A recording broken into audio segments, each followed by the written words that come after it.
వార్తలకు స్వాగతం. నేను త్రిమూర్తులు. ముందుగా ముఖ్యాంశాలు.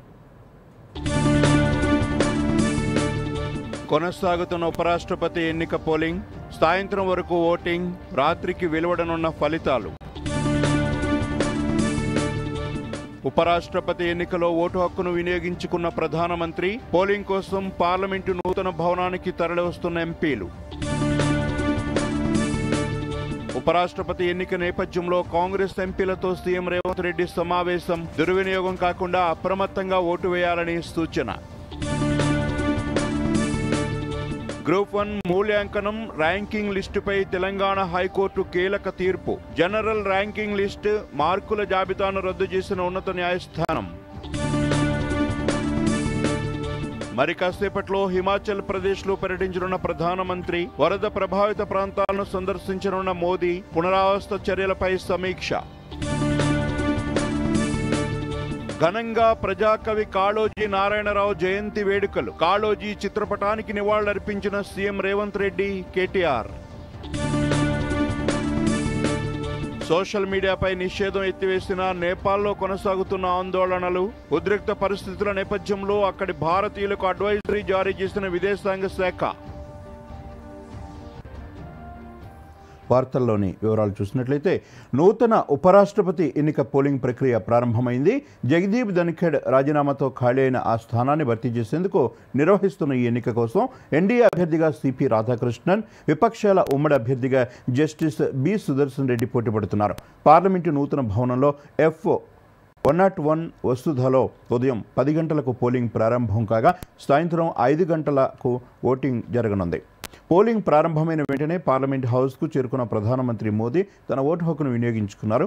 కేంద్ర మంత్రి అశ్విని వైష్ణవ్తో పాటు మరికొంతమంది కేంద్ర మంత్రులు తమ ఓటు హక్కును వినియోగించుకున్నారు. సాయంత్రం 6 గంటలకు ఓట్ల లెక్కింపు చేపట్టి రాత్రికి విజేతను ప్రకటిస్తారు.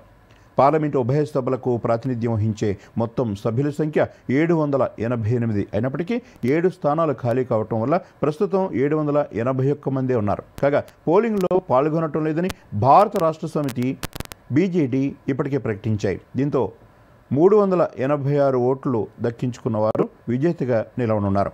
ఎన్డీఏకు 425 మంది సభ్యుల బలం ఉండగా, వైకాపా ఇతర పార్టీల మద్దతు కలిపితే ఆ సంఖ్య 438కి మించే అవకాశం కనిపిస్తోంది. ప్రతిపక్ష కూటమి అభ్యర్థి జస్టిస్ బి సుదర్శన్ రెడ్డికి 314 మంది ఎంపీల మద్దతు ఉంది. బలాబలాలను చూస్తే ఎన్డీఏ అభ్యర్థి గెలుపు లాంఛనమేనని తెలిసిన ప్రతిపక్షాలు ఎన్నికలో సుప్రీంకోర్టు మాజీ న్యాయమూర్తిని రంగంలోకి దించాయి. ఉపరాష్ట్రపతి ఎన్నికలో రహస్య ఓటింగ్ విధానాన్ని అనుసరిస్తుండటంతో తమకు మద్దతుగా ఓటు వేసే అవకాశం ఉందని విపక్ష కూటమి భావిస్తోంది. క్రాస్ ఓటింగ్ జరిగే అవకాశం ఉన్న నేపథ్యంలో ఇరు కూటములు కూడా తమ ఎంపీలకు ఇప్పటికే మాక్ పోలింగ్ నిర్వహించి ఓటు పూర్తిగా చెల్లుబాటు అయ్యేలా శిక్షణనిచ్చాయి. మరోవైపు ఎంపీలతో ప్రధానమంత్రి, విపక్ష నేత భేటీ తమ అభ్యర్థులకే ఓట్లు వేయాలని సూచించారు. ఢిల్లీలో కాంగ్రెస్ ఎంపీలతో సీఎం రేవంత్ రెడ్డి భేటీ అయ్యారు. ఉపరాష్ట్రపతి ఎన్నికల కోసం ఎంపీలకు దిశానిర్దేశం చేశారు. ఉపరాష్ట్రపతి ఎన్నికల్లో అనుసరించాల్సిన వ్యూహంపై ఎంపీలతో ముఖాముఖి నిర్వహించారు. దుర్వినియోగం కాకుండా అప్రమత్తంగా ఓటు వేయాలని సూచించారు. రహస్య ఓటింగ్ పద్ధతిలో జరుగుతున్న ఎన్నిక కాబట్టి దీనిని ఇండియా కూటమికి అనుకూలంగా ఎలా మలుచుకోవాలనే దానిపై ప్రధానంగా చర్చించారు. మిగతా పార్టీల ఎంపీలతో ఏ విధంగా సమన్వయం చేసుకోవాలి, అంతరాత్మ ప్రబోధం మేరకు ఓటు వేయాలని కోరుతూ ఎవరెవరితో సంప్రదింపులు జరపాలి అనే అంశాలపై సీఎం ఎంపీలకు స్పష్టమైన సూచనలు చేసినట్లు తెలుస్తోంది. ఉపరాష్ట్రపతి ఎన్నికల్లో బీఆర్ఎస్ వైఖరిపై సిపిఐ జాతీయ ప్రధాన కార్యదర్శి నారాయణ తీవ్ర అభ్యంతరం వ్యక్తం చేశారు. దేశంలో రెండో అత్యున్నత పదవికి ఎన్నికలు జరుగుతున్న వేళ బీఆర్ఎస్ తటస్థ వైఖరి సరైనది కాదన్నారు. అలా చేయటం తెలంగాణ ప్రజలను బీఆర్ఎస్ పార్టీ మోసం చేసినట్లేనని మండిపడ్డారు. ప్రత్యేక రాష్ట్ర సాధనకు జస్టిస్ సుదర్శన్ రెడ్డి సహకరించారని, అది చూసైనా బీఆర్ఎస్ పార్టీ తన నిర్ణయాన్ని మార్చుకుని సుదర్శన్ రెడ్డికి మద్దతుగా ఓటు వేసి సహకరించాలని సూచించారు. ఉపరాష్ట్రపతి ఎన్నికలను బహిష్కరించడం ఆత్మహత్య సదృశ్యమని సిపిఐ జాతీయ కార్యదర్శి నారాయణ అన్నారు. గ్రూప్ 1 మూల్యాంకనం ర్యాంకింగ్ లిస్టుపై తెలంగాణ హైకోర్టు కీలక తీర్పు వెలువరించింది. మార్చి 10న ఇచ్చిన ఫలితాల ఆధారంగా ప్రకటించిన జనరల్ ర్యాంకింగ్ లిస్టు మార్కుల జాబితాను ఉన్నత న్యాయస్థానం రద్దు చేసింది. సంజయ్ వర్సెస్ యూపీఎస్సీ కేసులో సుప్రీంకోర్టు ఇచ్చిన మార్గదర్శకాల ప్రకారం పునః మూల్యాంకనం జరపాలని ఆదేశించింది. ఈ ప్రక్రియను 8 నెలల్లోపు పూర్తి చేయాలని హైకోర్టు స్పష్టం చేసింది. హైకోర్టు తీర్పుపై మరింత సమాచారం మా ప్రతినిధి చంద్రశేఖర్ అందిస్తారు. చెప్పండి చంద్రశేఖర్, ధర్మాసనం తీర్పుపై మీ దగ్గర ఉన్న తాజా సమాచారం ఏంటి? త్రిమూర్తులు గత మార్చిలో వెలువడినటువంటి గ్రూప్ 1 ఫలితాలను రద్దు చేస్తూ ఈ రోజు ఉన్నత న్యాయస్థానం తీర్పునిచ్చింది. అయితే జూలై 7 వరకు వాదనలు విన్నటువంటి జస్టిస్ ఎన్ రాజేశ్వరరావు ధర్మాసనం ఈ రోజు తన తుది తీర్పును వెలువరించింది. గతంలో మనం చూసినట్టయితే గ్రూప్ 1 మూల్యాంకనంలో అవకతవకలు జరిగాయని చెప్పేసి, కొంతమందికి లబ్ధి చేకూరేలా వ్యవహరించారని చెప్పేసి కొంతమంది అభ్యర్థులు హైకోర్టుకు వెళ్లారు. దీన్ని ఎట్టి పరిస్థితుల్లో రద్దు చేయాలని చెప్పేసి వాళ్ళు హైకోర్టు కోరారు. అయితే అదే సమయంలో కొంతమంది మా అభ్యర్థులు మాత్రం గ్రూప్ 1 లో ఎలాంటి అవకతవకలు జరగలేదు, ఇది పూర్తి పారదర్శకంగా జరిగిందని చెప్పేసి మరో పిటిషన్ వేయడం జరిగింది. దీనిపై హైకోర్టు గతంలో ప్రభుత్వానికి నోటీసులు జారీ చేసింది. అటు ప్రభుత్వంతో పాటు తెలంగాణ పబ్లిక్ సర్వీస్ కమిషన్ కూడా ఈ నోటీసులు జారీ చేసింది. నోటీసులు జారీ చేయడంతో వాళ్ళంతా కూడా ఈ కేసులోకి వచ్చారు. అయితే దీంట్లో ఎలాంటి అవకతవకలు జరగలేదని చెప్పేసి వారు స్పష్టం కోర్టుకు నివేదించారు. దీని మీద విచారించినటువంటి న్యాయస్థానం జూలై 7న తీర్పును రిజర్వ్ చేసింది. ఈ రోజు ఉదయం మనం గమనించినట్టయితే ఉదయం హైకోర్టు మొదలవగానే జస్టిస్ ఎన్ రాజేశ్వరరావు తో కూడినటువంటి ధర్మాసనం మూల్యాంకనాన్ని రద్దు చేస్తూ తుది తీర్పును వివరించింది. అదేవిధంగా గతంలో ఇచ్చినటువంటి ర్యాంకింగ్ ను కూడా రద్దు చేసింది. వీలైతే తిరిగి మళ్ళీ మూల్యాంకనం చేయాలని చెప్పేసి, అదేవిధంగా ఒకవేళ మూల్యాంకనం చేయని పేపర్లు కనుక ఉంటే మాత్రం వాటి మీద కఠినమైన చర్యలు తీసుకోవాలని చెప్పేసి కూడా జస్టిస్ ఎన్ రాజేశ్వరరావు ఆదేశించారు. దీంతో పాటుగానే గతంలో కనుక మనం గమనించినట్లయితే సంజయ్ వర్సెస్ యూపీఎస్సీ కేసులో కూడా సుప్రీంకోర్టు ఇచ్చినటువంటి మార్గదర్శకాలని అనుసరించి దాని ప్రకారం తిరిగి మూల్యాంకనం చేయాలని చెప్పేసి జస్టిస్ ఎన్ రాజేశ్వరరావు ఆదేశించారు. అదేవిధంగా మనం ఇంకో విధంగా కనుక చూస్తున్నట్టు మొత్తం ప్రక్రియను 8 నెలల లోపల పూర్తి చేయాలని అన్నారు.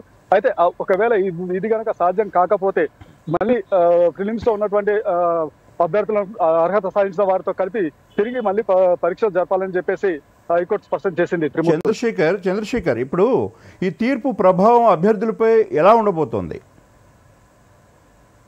త్రిమూర్తులు మనం చూసినట్టయితే తీర్పును గత కొంతకాలంగా అభ్యర్థులు ఈ ఫలితాలను గత కొంతకాలంగా అభ్యర్థులు వ్యతిరేకిస్తున్నారు. దీని మీద ఇప్పటికే తెలంగాణ పబ్లిక్ సర్వీస్ కమిషన్ స్పష్టమైనటువంటి ప్రకటన చేసింది. ఈ ఫలితాలు స్పష్టంగా మూల్యాంకనం చేసిన తర్వాతనే పూర్తి పారదర్శకంగా వ్యవహరించామని చెప్పేసి పబ్లిక్ సర్వీస్ కమిషన్ చెప్పింది. అయితే ఈ తీర్పు ప్రభావం వల్ల ఇటీవల ఈ తీర్పు ప్రభావం వల్ల కొంతమంది అభ్యర్థులు డీలా పడిపోయారు. అయితే ఏంటంటే మేము అర్హత సాధించిన తర్వాత ఇలాంటి తీర్పు వస్తే మాకు ఇబ్బంది కదా అని చెప్పేసి వాళ్ళు ఆలోచిస్తున్నారు. అయితే దీనిపై రివ్యూకి వెళ్ళడమా లేకపోతే అప్పీల్కి వెళ్ళడం అనే దాని మీద ఎలాంటి చర్యలు తీసుకోవాలనే దాని మీద పబ్లిక్ సర్వీస్ కమిషన్ న్యాయ నిపుణుల సలహా తీసుకుంటున్నట్టు మనకు తెలుస్తుంది. త్రిమూర్తులు. Thank you Chandrashekar. నాడు తెలంగాణ భాష అణచివేతకు వ్యతిరేకంగా గళం విప్పి కలం ఎత్తిన కాళోజీ గురించి తెలియని వారు ఉండరు. తెలంగాణ స్వాతంత్ర ఉద్యమాల్లో చురుగ్గా పాల్గొని అందరికీ ఆదర్శంగా నిలిచారు. తెలంగాణ ప్రభుత్వం కాళోజీ జయంతి అయిన సెప్టెంబర్ 9ను తెలంగాణ భాషా దినోత్సవంగా ప్రకటించడమే కాకుండా ప్రతి ఏడాది ఆయన పేరిట సాహితీ పురస్కారాలను అందిస్తోంది. మరిన్ని వివరాలు చూద్దాం. నిజాం నిరంకుశ పాలనపై కలం ఎక్కుపెట్టిన ప్రజాకవి, స్వాతంత్ర సమరయోధుడు, పద్మవిభూషణ్ కాళోజీ నారాయణరావు. ఆయన 1914 సెప్టెంబర్ 9న కర్ణాటక రాష్ట్రం బీజాపూర్ జిల్లాలోని రట్టిహళ్లి గ్రామంలో జన్మించారు. కాళోజీ అసలు పేరు రఘువీర్ నారాయణ్ లక్ష్మీకాంత్ శ్రీనివాస రామరాజా కాళోజీ. ఆయన తల్లి రాంబాయమ్మ కర్ణాటకకు చెందిన వ్యక్తి కాగా తండ్రి రంగారావు మహారాష్ట్రకు చెందినవారు. కర్ణాటక నుంచి వరంగల్కు తరలివచ్చిన కాళోజీ కుటుంబం మడికొండలో స్థిరపడింది. వరంగల్లోని మడికొండలో ప్రాథమిక విద్య, హైదరాబాద్లో ఉన్నత విద్యను పూర్తి చేశారు. 1930 నుంచే కాళోజీ గ్రంథాలయోద్యమంలో చురుగ్గా పాల్గొనేవారు. 1939లో హైదరాబాదులో న్యాయ విద్యను అభ్యసించారు. విద్యార్థి దశ నుంచే ఉద్యమాల పట్ల ఆకర్షితులై ఆర్య సమాజ్, పౌర హక్కుల సాధన వంటి పలు ఉద్యమాల్లో ప్రత్యక్షంగా పాల్గొన్నారు. సత్యాగ్రహం, గ్రంథాలయ ఉద్యమంతో పాటు ఉస్మానియా విశ్వవిద్యాలయంలో వందే మాతరం ఉద్యమంలో కీలక పాత్ర పోషించారు. ఆనాటి హైదరాబాద్ రాష్ట్రంలో స్వాతంత్ర ఉద్యమాన్ని నడిపిన కాళోజీ పలుమార్లు జైలు జీవితాన్ని గడిపారు.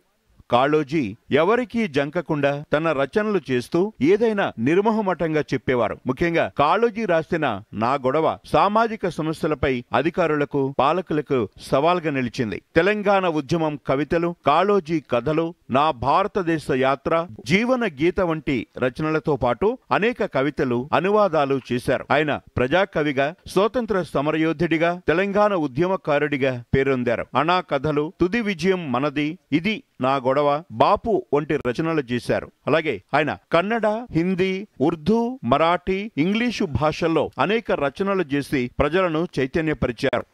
పౌర హక్కుల సాధనలో క్రియాశీలకంగా ఉన్న ఆయన తుర్కుండే కమిటీలో సభ్యుడిగా కొనసాగారు. ఆంధ్రప్రదేశ్ లెజిస్లేటివ్ కౌన్సిల్ కు 3 సార్లు పోటీ చేసిన కాళోజీ ఒకసారి విజయం సాధించారు. 1953లో తెలంగాణ రచయితల సంఘం ఉపాధ్యక్షుడిగా, అనంతర కాలంలో అధ్యక్షుడిగా ఎన్నికై సేవలందించారు. కాళోజీ సేవలకు గుర్తింపుగా కాకతీయ విశ్వవిద్యాలయం గౌరవ డాక్టరేట్ ప్రదానం చేయగా భారత ప్రభుత్వం పద్మ విభూషణ్ పురస్కారంతో సత్కరించింది. తెలంగాణ ప్రభుత్వం ఆయన సేవలకు గౌరవంగా వైద్య విశ్వవిద్యాలయానికి Kaloji Narayana Rao health sciences university అని పేరు పెట్టింది. అలాగే కాళోజీ జయంతి రోజున ప్రతి ఏటా తెలంగాణ భాషా దినోత్సవాన్ని ప్రభుత్వం అధికారికంగా నిర్వహిస్తోంది. ఈ రోజు తెలంగాణ భాషాభివృద్ధికి సంబంధించిన కార్యక్రమాలను తెలంగాణ భాషా సాంస్కృతిక శాఖ ఆధ్వర్యంలో నిర్వహిస్తారు. తెలంగాణ కోసం, ఇక్కడి ప్రజల హక్కుల కోసం పోరాడిన మహా వ్యక్తి కాళోజీ నారాయణరావు. ప్రజాపక్షాన నిలిచి ధిక్కారమే జీవితంగా స్ఫూర్తివంతమైన జీవితాన్ని గడిపిన మానవతావాది కాళోజీ నారాయణరావు. తన భావాలను తెలంగాణ యాసలో సులభంగా అర్థమయ్యే భాషలో చెప్పేవారు Kaloji Narayanarao. Bureau report, Doordarshan news. ప్రజాకవి కాళోజీ నారాయణరావు జయంతి సందర్భంగా ముఖ్యమంత్రి రేవంత్ రెడ్డి నివాళులర్పించారు. ఢిల్లీలోని తన నివాసంలో కాళోజీ నారాయణరావు చిత్రపటానికి పుష్పాంజలి ఘటించారు. ముఖ్యమంత్రి రేవంత్ రెడ్డితో పాటు తెలంగాణ కాంగ్రెస్ ఎంపీలు కూడా కాళోజీ నారాయణరావు చిత్రపటానికి నివాళులర్పించారు. ఈ సందర్భంగా కాళోజీ కవిత్వాలను గుర్తు చేసుకున్నారు.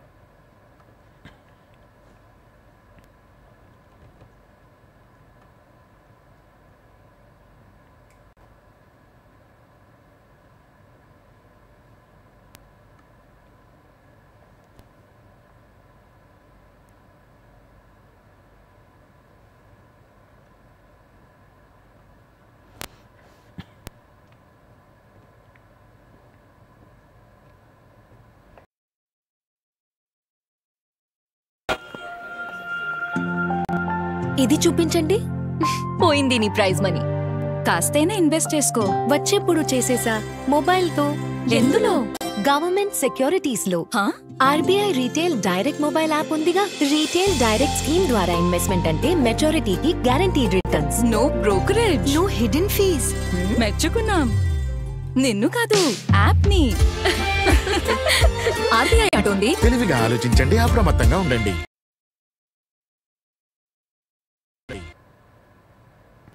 Welcome back. తెలంగాణ తొలిపొద్దు కాళోజీ అని బీఆర్ఎస్ వర్కింగ్ ప్రెసిడెంట్ కేటీఆర్ అన్నారు. నిరంకుశత్వం, అరాచక పాలనకు వ్యతిరేకంగా గళమెత్తారని చెప్పారు. తెలంగాణ ప్రజల్లో చైతన్యం రగిల్చిన మహామనిషి అని అన్నారు. తెలంగాణ భాష బడి భాష కాదని పలుకుబడుల భాష అని చాటారన్నారు. ప్రజాకవి కాళోజీ జయంతి సందర్భంగా కేటీఆర్ ఘనంగా నివాళులర్పించారు.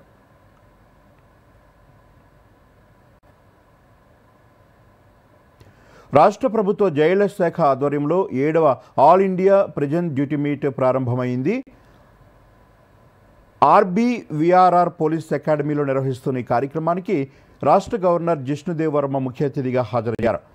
రాష్ట్ర సిఎస్ రామకృష్ణారావు, హోంశాఖ principal secretary Ravi Gupta, DGP Jitender పాల్గొన్నారు. 3 రోజుల పాటు డ్యూటీ మీట్ జరగనుంది. ఈ కార్యక్రమంలో 21 రాష్ట్రాలు, 3 కేంద్రపాలిత ప్రాంతాలకు చెందిన ప్రిజన్ అధికారులు పాల్గొంటున్నారు. 21 రాష్ట్రాల నుంచి 1300 మంది ఔత్సాహికులు 36 ఈవెంట్లలో పోటీ పడుతున్నారు. ఈ సందర్భంగా 7వ ఆల్ ఇండియా ప్రెసిడెంట్ డ్యూటీ మీట్కు తెలంగాణ జైళ్ల శాఖ ఆతిథ్యం సంతోషకరమని గవర్నర్ జిష్ణుదేవ్ వర్మ అన్నారు. 10 ఏళ్ల తర్వాత మళ్లీ తెలంగాణలో జరిగిందన్నారు. ఈ మీటు పోటీ కాదు, క్రమశిక్షణ, విధి, అంకిత భావాన్ని పెంపొందించేందుకు మంచి కార్యక్రమం అన్నారు. ఇతరుల సేవలో ఉన్న జైలు సిబ్బంది ప్రతిభను గుర్తుంచుకోవాలని సూచించారు. గవర్నర్ జిష్ణుదేవ్ వర్మ, డీజీపీ జితేందర్ అభినందనలు తెలిపారు.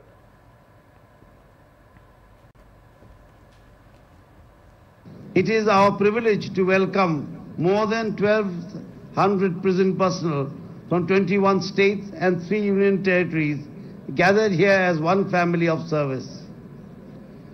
This meet is more than a competition. It is a festival of discipline, duty and dedication.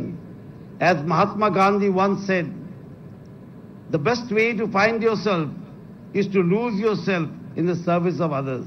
Correctional officers carry one of the toughest responsibilities, balancing safety with compassion and firmness with reformation.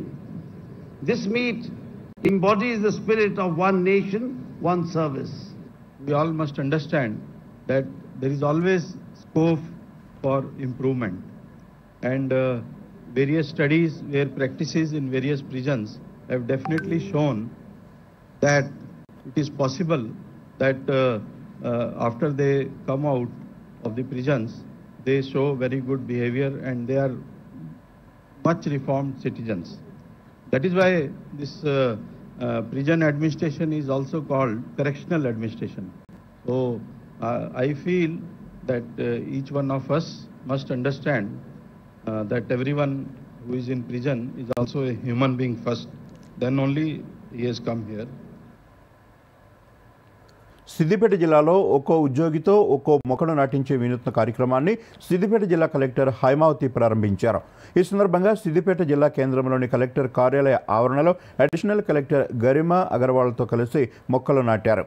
ఏక్ పేడ్ మాకే నామ్ పేరున ఒక మొక్క నాటి పెంచాలనే కార్యక్రమాన్ని నిర్వహిస్తున్నట్లు తెలిపారు. సిద్దిపేట జిల్లాలో 13,900 మంది ఉద్యోగులు ఈ కార్యక్రమంలో పాల్గొంటున్నారని తెలిపారు. భవిష్యత్ తరాలకు ఆరోగ్యకర, ఆహ్లాదకర వాతావరణాన్ని అందించే ఉద్దేశంతో మొక్కల పెంపకాన్ని చేపట్టామని వెల్లడించారు. ఈ కార్యక్రమంలో జిల్లాలోని ఉద్యోగులందరూ పాల్గొని మొక్కలు నాటాలని పిలుపునిచ్చారు.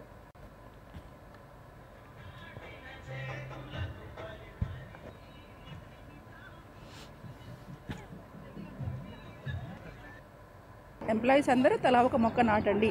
ఇంకొకటి ప్రత్యేకంగా ఏంటంటే వాళ్ళ మదర్ పేరుతోటి మొక్కలు నాటాలని మేము అనుకుంటున్నాం. ఎందుకంటే మదర్కి మనం ఏమిచ్చినా రుణం తీర్చుకోలేము, భూదేవతకు కూడా మనం ఏమిచ్చినా రుణం తీర్చుకోలేము. కేవలం నేచర్ని మనం కాపాడటం ద్వారా మాత్రమే మన నేచర్ రుణం తీర్చుకోగలుగుతాము. కాబట్టి దానిలో భాగంగా మా ఎంప్లాయీస్ అందరం కూడా తలా ఒక మొక్క నాటాలని మేము ఇన్స్పైర్ చేయడం జరిగింది. వాళ్ళందరూ కూడా చాలా ఉత్సాహంగా పార్టిసిపేట్ చేశారు. ఈరోజు జిల్లా వ్యాప్తంగా 15,000 మొక్కలు ఒకే రోజు నాటడం జరుగుతుంది. ఎంప్లాయీస్ అందరూ కూడా, దీనిలో పోలీస్ డిపార్ట్మెంట్ వారు కూడా భాగస్వామ్యం వహిస్తున్నారు. ఏక్ పేడ్ మాకే నామ్ క్యాంపెయిన్ కిందికి మన జిల్లాలో వన్ మహోత్సవం ఆధ్వర్యంలో 1 ఎంప్లాయీ 1 ప్లాంట్ క్యాంపెయిన్ స్టార్ట్ చేశాము.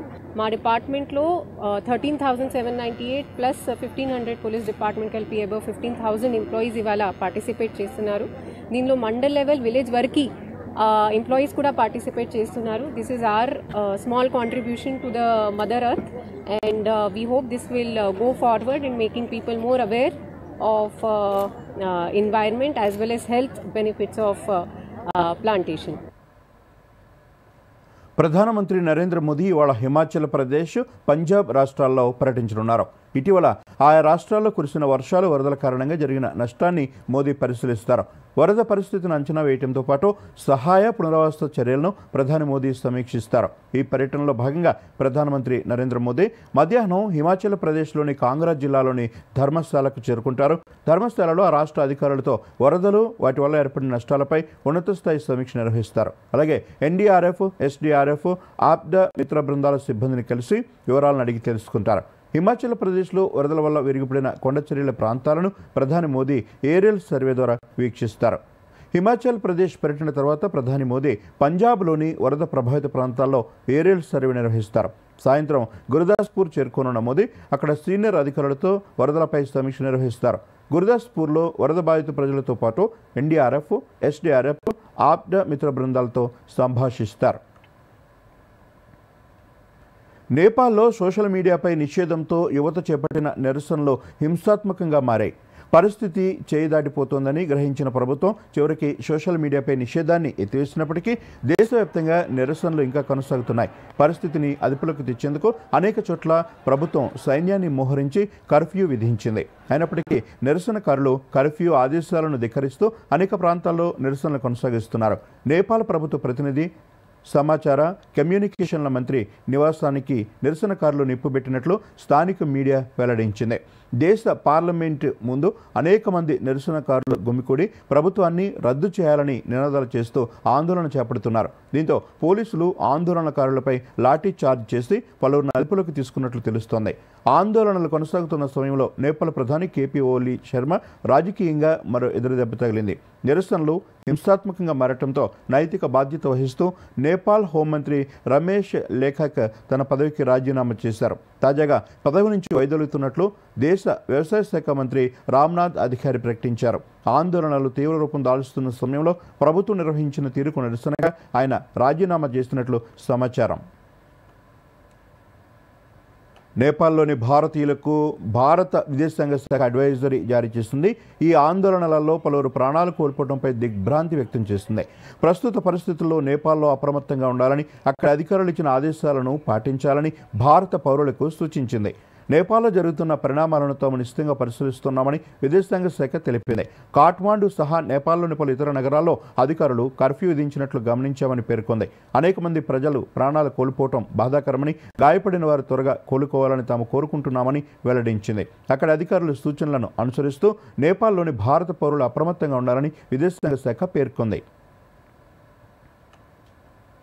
ఓ వ్యాపారవేత్తను 60 కోట్ల మేరకు మోసం చేసిన కేసులో బాలీవుడ్ నటి శిల్పా శెట్టి, రాజ్ కుంద్రా దంపతులు నిందితులుగా ఉన్నారు. ఈ నేపథ్యంలో ఈ కేసుకు సంబంధించి తాజాగా రాజ్ కుంద్రాకు ముంబై ఆర్థిక నేరాల విభాగం అధికారులు సమన్లు జారీ చేశారు. సెప్టెంబర్ 15న ఈ కేసు విచారణకు రావాలని రాజ్కు అధికారులు సూచించారు. కేసుకు సంబంధించి నేషనల్ కంపెనీ లా ట్రిబ్యునల్ ఆడిటర్కు కూడా సమన్లు జారీ అయ్యాయి. పెట్టుబడి ఒప్పందానికి సంబంధించి 60 కోట్లు మోసం చేశారని శిల్పా శెట్టి, రాజ్ కుంద్రాలపై దీపక్ కొఠారి అనే వ్యక్తి ఫిర్యాదు మేరకు పోలీసులు కేసు నమోదు చేశారు. జీఎస్టీ పన్ను స్లాబుల్లో సంస్కరణలతో సామాన్యులు, మధ్యతరగతి ప్రజలే కాకుండా ఎగువ మధ్యతరగతి ప్రజలు, సంపన్నులు కూడా భారీగా ప్రయోజనాలను పొందనున్నారు. ముఖ్యంగా ఆటోమొబైల్ రంగంపై జీఎస్టీ తాజా సంస్కరణల ప్రభావం భారీగా కనిపిస్తోంది. బైకులతో పాటు కార్ల ధరలు కూడా భారీగా దిగిరానున్నాయి. వివరాలు చూద్దాం. అవునా, నిజమా? తగ్గిన కార్ల ధరలపై ప్రజల రియాక్షన్ ఇది. వందలు కాదు, వేలు కాదు, ఏకంగా లక్షలై. కొన్ని కార్లపై తగ్గిన ధరలతో ఏకంగా ఓ మిడిల్ రేంజ్ కారునే కొనేయచ్చు. ఇదంతా జీఎస్టీ 2.0 మహత్యమే. అవును, మీరు వింటున్నది నిజమే. జీఎస్టీ స్లాబుల సంఖ్యను కుదిస్తూ కేవలం 2 స్లాబుల విధానంతో కేంద్ర ప్రభుత్వం అమల్లోకి తెచ్చిన జీఎస్టీ 2.0తో దేశ ప్రజలు భారీగా ప్రయోజనాలు పొందనున్నారు. నిత్యావసరాలు, వస్త్రాల వంటి వాటి ధరలు తగ్గడంతో సామాన్యులు ప్రయోజనం పొందనుండగా, బైకులు, ఇతర వాహనాల ధరలు తగ్గుతుండటంతో మధ్యతరగతి ప్రజలే కాకుండా కార్లు, ఇతర భారీ వాహనాల ధరలు తగ్గడంతో సంపన్నులు సైతం జీఎస్టీ ప్రయోజనాలు పొందనున్నారు. జీఎస్టీ 2.0 సంస్కరణల్లో భాగంగా కేంద్ర ప్రభుత్వం ఆటోమొబైల్ రంగంపై భారీగా పన్నును తగ్గించింది. ఇప్పటిదాకా 28% ఉన్న వస్తు సేవల పన్నును ఏకంగా 18% తగ్గించింది. ప్రస్తుతం 2 పన్ను స్లాబులే ఉండటంతో కార్లు, బైకులు, ఇతర వాణిజ్య వాహనాలు 18% స్లాబు కిందకు చేర్చారు. అయితే వ్యవసాయ అవసరాలకు వినియోగించే ట్రాక్టర్లు, హార్వెస్టర్లు, ఇతర పనిముట్లపై పన్నును మాత్రం 5% స్లాబు కింద మాత్రమే ఉంచారు. దీంతో వ్యవసాయదారులు అధిక ప్రయోజనాలు పొందనుండగా, కార్లు, బైకులు కొనాలనుకునే సామాన్యులు, మధ్యతరగతి ప్రజలు సైతం భారీగా ప్రయోజనాలు పొందే అవకాశం ఉంది. జీఎస్టీ సంస్కరణలతో ధరలు తగ్గడంతో ఆ ప్రయోజనాలను వినియోగదారులకు నేరుగా బదిలీ చేయాలని ప్రముఖ కార్ల కంపెనీలన్నీ నిర్ణయించాయి. ఇప్పటికే Toyota Kirloskar motor, Tata Motors, Hyundai Motors, Mahindra, Renault, BMW కంపెనీలు తమ కార్లపై తగ్గనున్న ధరలను ప్రకటించాయి. మిగతా కంపెనీలు కూడా తగ్గింపు ధరలను త్వరలోనే ప్రకటించే అవకాశం ఉంది. ఈ నెల 22 నుంచి కార్ల తగ్గింపు ధరలు అందుబాటులోకి రానున్నప్పటికీ సెప్టెంబర్ 6 నుంచి కూడా తగ్గింపు ధరలతో బుక్ చేసుకోవచ్చునని పలు కంపెనీలు ప్రకటించాయి. త్వరలోనే తగ్గిన ధరలను ఆయా కంపెనీల అవుట్లెట్లలో ప్రదర్శించాలని కూడా నిర్ణయించాయి. జీఎస్టీ పన్నును తగ్గిస్తూ నిర్ణయం తీసుకోవడంపై భారత ప్రభుత్వానికి కార్ల కంపెనీలు కృతజ్ఞతలు తెలిపాయి.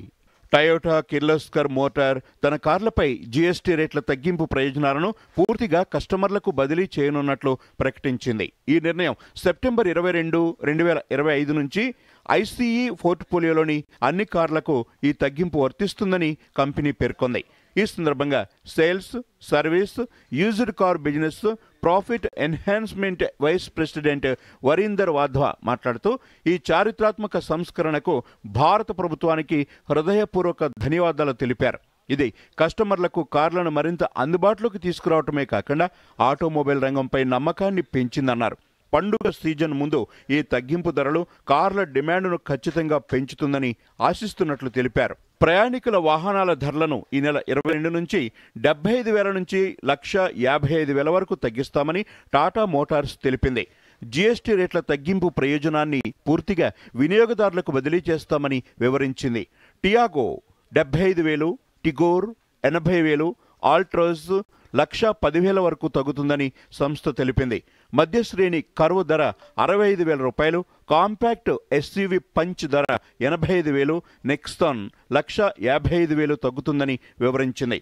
ప్రీమియం ఎస్యూవీలు హారియర్ ధర 1,40,000, సఫారీ ధర 1,45,000 తగ్గిస్తున్నట్లు కంపెనీ పేర్కొంది. జీఎస్టీ రేట్లు తగ్గిన నేపథ్యంలో హుండై మోటార్స్ ఇండియా తన అన్ని మోడళ్ల ధరలను 60,640 రూపాయల నుంచి 2,40,000 వరకు తగ్గిస్తున్నట్లు ప్రకటించింది. ఈ తగ్గింపు సెప్టెంబర్ 22 నుంచి వర్తించనుంది. వెర్నాపై 60,640 రూపాయలు తగ్గింపు ఉండగా ప్రీమియం ఎస్యూవీ టెక్సన్పై 2,40,000 రూపాయలు తగ్గింపు ఉంది. తాజా సంస్కరణలు ఆటోమొబైల్ సెక్టార్కు ఊపునిస్తాయని కంపెనీ ఎండీ ఉన్సో కిమ్ అన్నారు. ప్యాసింజర్ల బండ్లు ధరలు తగ్గిస్తామని ఇప్పటికే ప్రకటించిన టాటా మోటార్స్ తన కమర్షియల్ వెహికల్స్ రేట్లను 30,000 నుంచి 4,65,000 రూపాయల వరకు తగ్గిస్తామని పేర్కొంది. టయోటో తమ మోడళ్లపై గరిష్టంగా 3,49,000 రూపాయల వరకు ధర తగ్గించింది. ఫార్చునర్ ధర గరిష్టంగా 3,49,000 తగ్గగా లెజెండర్ మోడల్ ధర 3,34,000, హెలెక్స్ ధర 2,52,000, వెల్ఫేర్ ధర 2,78,000, కామ్రీ ధర 1,01,000 రూపాయలు తగ్గించినట్లు ప్రకటించింది. ఇక ఇన్నోవా క్రిస్టా 1,80,000 రూపాయలు తగ్గగా ఇన్నోవా హైక్రాన్ ధర 1,15,000 రూపాయలు తగ్గించినట్లు ప్రకటించింది.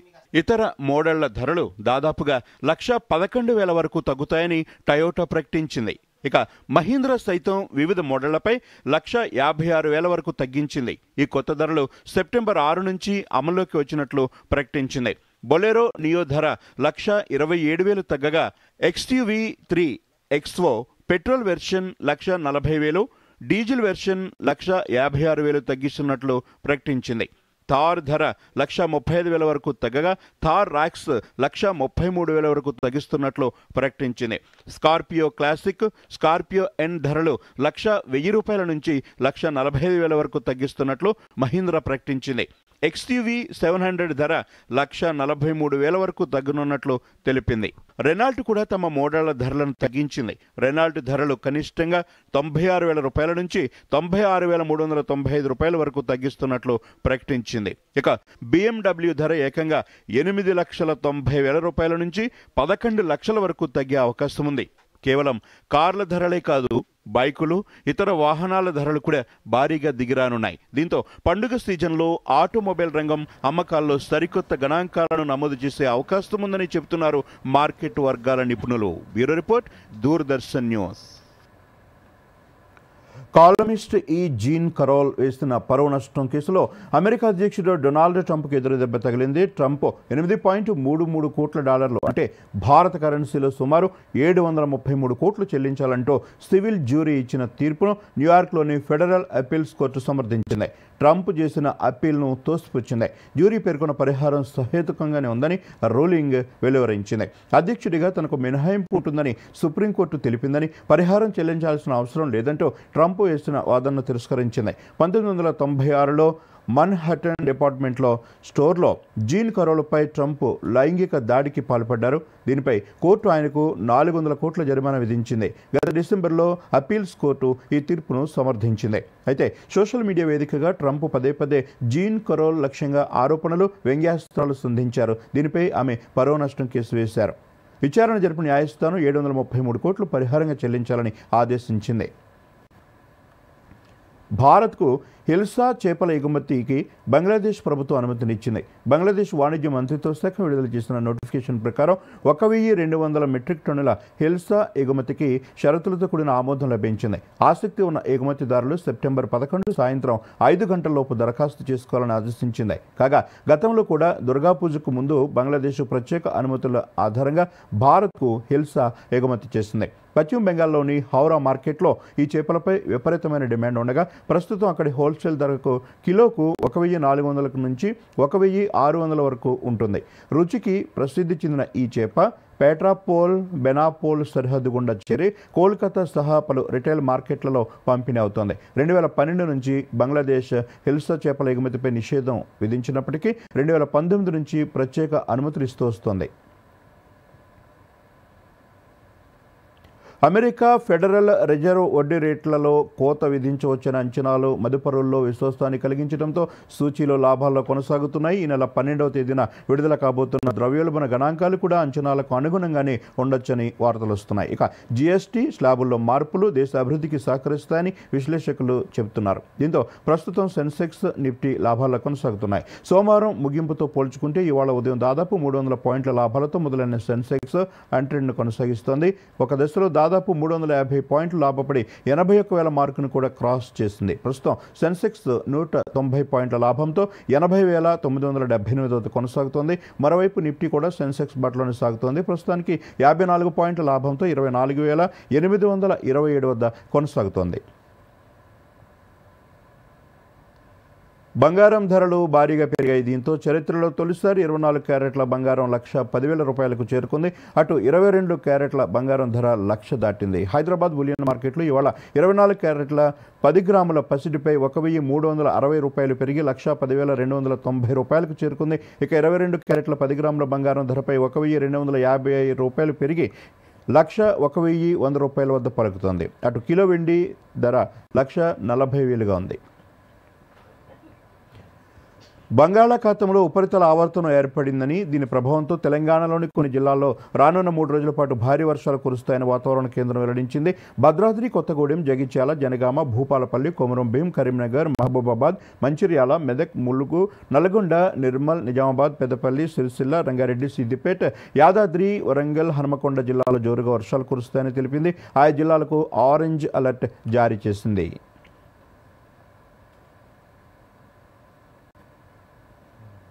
మరోమారు ముఖ్యాంశాలతో వార్తలు ముగిద్దాం. నమస్కారం. కొనసాగుతున్న ఉపరాష్ట్రపతి ఎన్నిక పోలింగ్, సాయంత్రం వరకు ఓటింగ్, రాత్రికి వెలువడనున్న ఫలితాలు. ఉపరాష్ట్రపతి ఎన్నికలో ఓటు హక్కును వినియోగించుకున్న ప్రధానమంత్రి, పోలింగ్ కోసం పార్లమెంటు నూతన భవనానికి తరలివస్తున్న ఎంపీలు. ఉపరాష్ట్రపతి ఎన్నిక నేపథ్యంలో కాంగ్రెస్ ఎంపీలతో సీఎం రేవంత్ రెడ్డి సమావేశం, దుర్వినియోగం కాకుండా అప్రమత్తంగా ఓటు వేయాలని సూచన. గ్రూప్ 1 మూల్యాంకనం ర్యాంకింగ్ లిస్టుపై తెలంగాణ హైకోర్టు కీలక తీర్పు. జనరల్ ర్యాంకింగ్ లిస్టు మార్కుల జాబితాను రద్దు చేసిన ఉన్నత న్యాయస్థానం. మరి కాసేపట్లో హిమాచల్ ప్రదేశ్లో పర్యటించనున్న ప్రధానమంత్రి, వరద ప్రభావిత ప్రాంతాలను సందర్శించనున్న మోదీ, పునరావాస చర్యలపై సమీక్ష. ఘనంగా ప్రజాకవి కాళోజీ నారాయణరావు జయంతి వేడుకలు. కాళోజీ చిత్రపటానికి నివాళులర్పించిన సీఎం రేవంత్ రెడ్డి, కేటీఆర్. సోషల్ మీడియాపై నిషేధం ఎత్తివేసిన నేపాల్లో కొనసాగుతున్న ఆందోళనలు. ఉద్రిక్త పరిస్థితుల నేపథ్యంలో అక్కడి భారతీయులకు అడ్వైజరీ జారీ చేసిన విదేశాంగ శాఖ.